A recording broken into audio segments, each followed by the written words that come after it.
Sekarang salafi itu bukan casing celana, bukan casing jenggot, bukan casing jubah, tetapi pemahaman.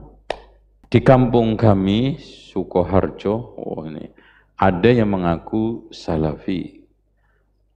Casingnya sama ya akhwat yang bercadar. Iya, ini terkenal, ini nipu orang bermiliar-miliar di Sragen juga ini orang. Dan anaknya dipondokkan di pondok pesantren salaf kita, ya Allah. Dan dilaporkan polisi juga mental. Namun ustadz mereka beda. Bahkan akhir ini ada yang anaknya dimasukkan ke ruki. Intinya begini Pak, macam-macam jamaah. Casing itu jangan dijadikan sebagai indikator satu-satunya. Indikator yang mudah diciptakan itu apa? Cadar jenggot sama katok cingkrang digunting aja 5 menit selesai. Datang ke masjid. Sekarang salafi itu bukan casing celana, bukan casing jenggot, bukan casing jubah, tetapi pemahaman. Makanya yang membedakan kita salaf dengan yang lainnya, ada yang jenggot salah, celana sama. Yang membedakan adalah pemahaman dan cara beragama. Cara beragama dia, cara dia di dalam memahami contoh manasik bagaimana, wudu bagaimana. Cara beragama dia di dalam pernikahan aja itu ketahuan bedanya Pak. Jadi kalau ditanya bedanya apa sih dengan cara beragamanya, pemahamannya. Itu yang kita coba aktualisasikan, itu yang kita cari, itu yang sulit. Yang kita aja yang sudah ngaji gini pemahamannya masih apa? Masih tumpang tindih. Kadang-kadang pemahaman lain masih masuk. Cara beragama juga begitu, enggak totalitas. Sholatnya sesuai dengan cara Nabi, dagangnya Yahudi. Bahkan ada yang ngumpul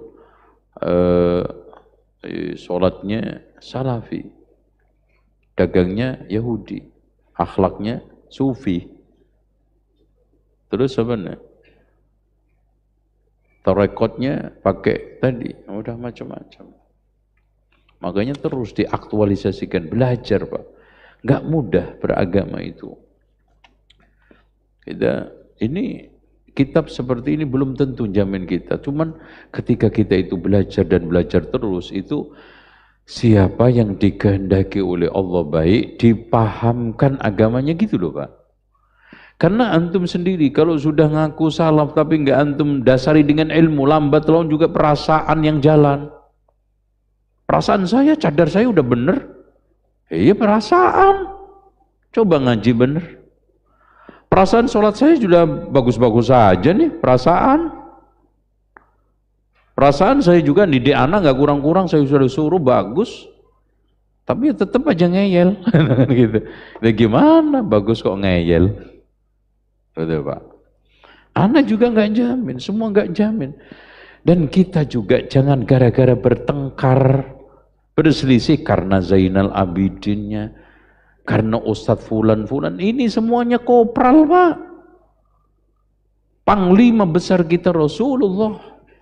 Panglima besar kita adalah as-salafus salih. Udah, yang lainnya ini semua apa? Pengikut. Loh kita bertengkar, bersikeras dengan teman kita, karena saya Fauzan, saya bin Bas saja nggak boleh. Jangankan gitu, Ibnu Abbas tidak terima ucapan Rasulullah dibenturkan dengan Abu Bakar Umar. Apalagi dengan fulan. Ustadz tahdiran, nggak karu-karuan. Murid baru belajar langsung yang dibahas bab tahdir. Dapat ilmunya dari mana antum? Nyungsep iya.